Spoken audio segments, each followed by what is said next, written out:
1997 में इलेक्ट्रॉन की खोज हुई। तब किसने सोचा था ये बित्ती भर का पार्टिकल दुनिया में ऐसी उथल पुथल मचा देगा। इलेक्ट्रॉन की खोज से शोध का एक नया फील्ड शुरू हुआ, इलेक्ट्रॉनिक्स। क्या है इलेक्ट्रॉनिक्स? अगर कहें कि सब कुछ यही है तो भी अतिशयोक्ति नहीं होगी। शिक्षा हो, डिफेंस हो, हेल्थ हो, एंटरटेनमेंट हो, दुनिया जिसे कहते हैं वो पूरा मायाजाल इसी इलेक्ट्रॉनिक्स की बदौलत है। एक छोटी सी चिप आज का सबसे बड़ा संसाधन है और सबसे ताकतवर हथियार भी। इसीलिए भारत यानी हमारा देश इस इलेक्ट्रॉनिक्स के फील्ड में कहां खड़ा है ये जानना समझना बेहद जरूरी हो जाता है। नमस्कार, मेरा नाम दिव्यांशी सुमराव है। आप देखना शुरू कर चुके हैं खर्चा पानी, जिसमें आज जानेंगे इलेक्ट्रॉनिक्स में मेड इन इंडिया का उपक्रम कहां पहुंचा है। टीवी, मोबाइल से लेकर सिक्योरिटी में मेड इन चीन का मुकाबला मेड इन इंडिया कैसे कर सकता है, क्या खुशखबरियां हैं और रास्ते के वो रोड़े कौन से हैं जिनसे मुकाबला करना होगा। आंकड़ों की मदद से जानेंगे भारत में इलेक्ट्रॉनिक्स मैन्युफैक्चरिंग का पूरा तिया पांचा। थोड़े पीछे से शुरू करते हैं। 2010 का दशक, सॉफ्टवेयर के मामले में भारत की टक्कर का कोई नहीं था। टीसीएस, एचसीएल, इन्फोसिस बड़े नाम बन चुके थे, लेकिन एक दिक्कत थी, सॉफ्टवेयर जिस पर चलता है वो हार्डवेयर बनाने के मामले में हम बेहद पीछे रह गए थे। इलेक्ट्रॉनिक्स की फील्ड में सबसे बड़ा हिस्सा था मोबाइल मैन्युफैक्चरिंग, और भारत के पास मोबाइल मैन्युफैक्चरिंग के नाम पर महज 2 कारखाने थे। रकम में करें तो महज 1.4 लाख करोड़ के आसपास के इलेक्ट्रॉनिक उपकरण बना रहे थे। मोबाइल हो, टीवी हो या लैपटॉप, ज्यादातर चीजें हम आयात कर रहे थे, और ये आयात कहां से होता था? हमारे पड़ोसी चीन से। ज्यादा पुरानी बात नहीं है, इसलिए आप सबको भी याद होगा, बच्चों के खिलौने, दिवाली वाली लाइट्स, मोबाइल फोन, टीवी के डब्बों पर मेड इन चाइना लिखा होता था। लेकिन अब बदलाव हो रहा है। आज भारत में आईफोन जैसे महंगे फोन भी बनने लगे हैं। आज भारत में इस्तेमाल होने वाले 95% mobile phone made in India होते हैं। आज भारत न सिर्फ अपनी जरूरत के इलेक्ट्रॉनिक प्रोडक्ट्स बना रहा है, बल्कि उसे विदेशी बाजारों में एक्सपोर्ट भी कर रहा है। और ये हम नहीं कह रहे हैं, आंकड़े इस बात की गवाही दे रहे हैं। हाल ही में इस साल के अप्रैल से अक्टूबर तक के एक्सपोर्ट्स के आंकड़े आए। इलेक्ट्रॉनिक्स प्रोडक्ट्स का एक्सपोर्ट बढ़ा है। पिछले साल अप्रैल से अक्टूबर के मुकाबले इस साल इसी अवधि में 27.7% की बढ़त हुई है। इस बढ़त में सबसे बड़ा हिस्सा मोबाइल एक्सपोर्ट्स का है। इलेक्ट्रॉनिक्स एक्सपोर्ट्स में सबसे बड़ा हिस्सा आईफोन का है। भारत ने इन 7 महीनों में लगभग 40,000 करोड़ रुपए के मेड इन इंडिया आईफोन बाहर निर्यात किए हैं। भारत के इलेक्ट्रॉनिक्स और सूचना प्रौद्योगिकी मंत्री हैं अश्विनी वैष्णव। उनका कहना है कि भारत की इलेक्ट्रॉनिक्स इंडस्ट्री अब इंपोर्ट सब्स्टिट्यूट की जगह एक्सपोर्ट लेड ग्रोथ कर रही है। आसान भाषा में कहें तो अश्विनी वैष्णव का कहना है कि भारत इलेक्ट्रॉनिक्स के क्षेत्र में अब इंपोर्ट से ज्यादा एक्सपोर्ट कर रहा है। इस बयान में कितनी सच्चाई जानने के लिए हमने एक बार फिर से आंकड़ों का सहारा लिया। आंकड़े बताते हैं कि मोबाइल फोन्स का निर्यात साल 2022-23 में 2021-22 के मुकाबले दोगुना हुआ। यानी इलेक्ट्रॉनिक्स के क्षेत्र में बेहतरी तो आई है, लेकिन क्या सब कुछ एकदम हंकी डोरी हो गया है? जानने से पहले कुछ वजहें यहां पर जान लेते हैं जिनके कारण इलेक्ट्रॉनिक्स का निर्यात बढ़ा है।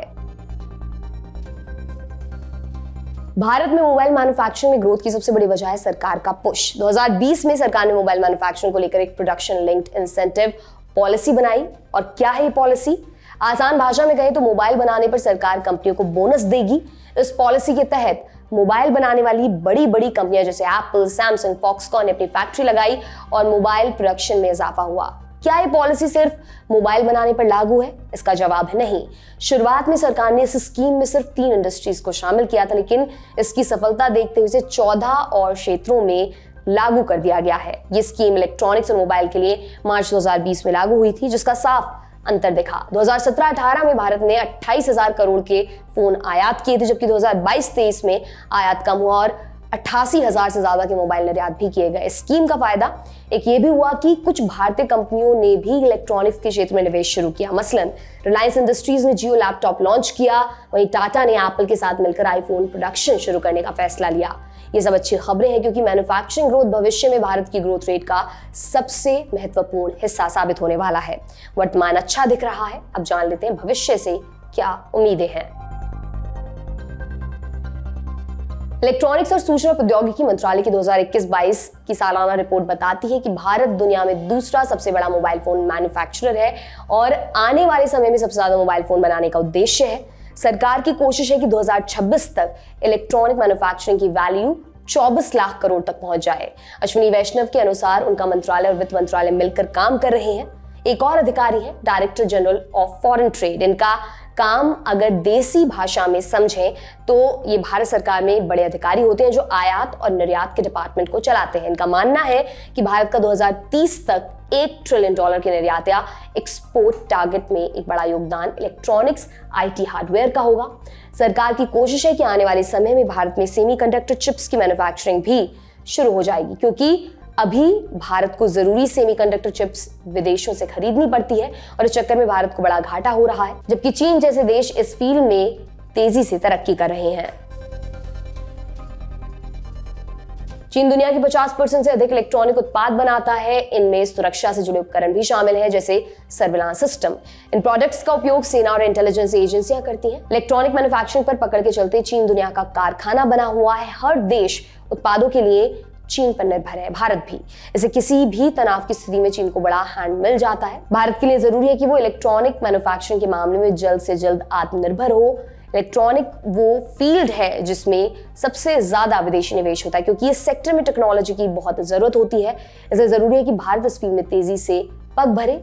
एक और भी कारण है इलेक्ट्रॉनिक्स को तवज्जो देने का, और वो कारण है जॉब्स। इलेक्ट्रॉनिक मैन्युफैक्चरिंग तमाम तरह के रोजगार पैदा कर सकता है, और इस फील्ड में अगर आपकी महारत है तो पूरी दुनिया में आपके लोगों की मांग होगी। इसलिए जरूरी है इंडिया मैन्युफैक्चर करे, क्योंकि बनाएगा इंडिया तभी बढ़ेगा इंडिया। अभी के लिहाज से आंकड़े अच्छी तस्वीर दिखा रहे हैं, लेकिन जरूरी है हम ये भी जाने की दिक्कतें कहां पर हैं, कौन सी कमियां रह गई और क्या रुकावटें हैं जो आ सकती हैं। एक बात जो साफ है, भारत पहले ही मैन्युफैक्चरिंग में काफी पिछड़ चुका है, इसलिए जरूरत है तेजी से कदम आगे बढ़ाने की, लेकिन ऐसा होता दिखाई नहीं दे रहा। मैन्युफैक्चरिंग के नाम पर भारत में अभी सिर्फ चीजें असेंबल होती हैं, माने मोबाइल का स्क्रीन, कैमरा, बैटरी, ये सब भारत में नहीं बनता, बस इन्हें यहाँ पर जोड़ा जाता है, असेंबल किया जाता है। मोबाइल असेंबल करना भी अपने आप कुछ नहीं से बेहतर है, लेकिन रियल मैन्युफैक्चरिंग के मुकाबले इसमें इन्वेस्टमेंट भी कम होता है, रोजगार भी कम मिलता है। दूसरी समस्या है कि हम एक तरफ मोबाइल एक्सपोर्ट तो कर रहे हैं, लेकिन बाहर से आयात भी बहुत कर रहे हैं। आपको स्क्रीन पर साल दर साल बढ़ता हुआ इलेक्ट्रॉनिक प्रोडक्ट के आयात का ग्राफ दिख रहा होगा। इस बढ़ोतरी की दो बड़ी वजहें हैं। पहली, असेंबली पर काम ज्यादा हो रहा है, मैन्युफैक्चरिंग पर कम, और दूसरी वजह है चीन पर निर्भरता। चीन दुनिया में सबसे ज्यादा इलेक्ट्रॉनिक्स की मैन्युफैक्चरिंग करता है और बहुत सारे प्रोडक्ट्स भारत में भी भेजता है। तीसरी वजह है स्किल लेबर की कमी। अभी हमने आपको बताया कि इस सेक्टर में स्किल लेबर की जरूरत होती है, भारत में उसकी काफी कमी है। जैसा हमने आपको पहले बताया, सरकार कोशिश में है कि मैन्युफैक्चरिंग से जुड़ी समस्याओं को ठीक किया जा सके। देश में स्किल लेबर को बढ़ाने के लिए काम करना होगा। स्किल इंडिया मिशन अभी उतना प्रभावी नजर नहीं आ रहा। सरकार को ऐसा इंफ्रास्ट्रक्चर बनाना होगा जिससे कंपनियां यहाँ न सिर्फ असेंबलिंग बल्कि मैन्युफैक्चरिंग भी करें। सरकार को स्वदेशी कंपनियों को बढ़ावा देना होगा ताकि वो इलेक्ट्रॉनिक्स के फील्ड में उतरे, और लास्ट में इन्वेस्टमेंट पर भी और ज्यादा जोर देना होगा। अगर ये सब होता है तो वो दिन दूर नहीं जब चीन में कोई मोबाइल का डिब्बा खुलेगा और पीछे लिखा होगा मेड इन इंडिया, जब भारत सिर्फ असेंबल नहीं कर रहा होगा बल्कि सुई से लेकर सबल तक सब खुद तैयार कर रहा होगा। आज के खर्चा पानी में इतना ही। इसे आपके लिए लेकर आए हैं हमारे साथी आकाश। देखते रहिए दी लंदन टॉक। बहुत बहुत शुक्रिया।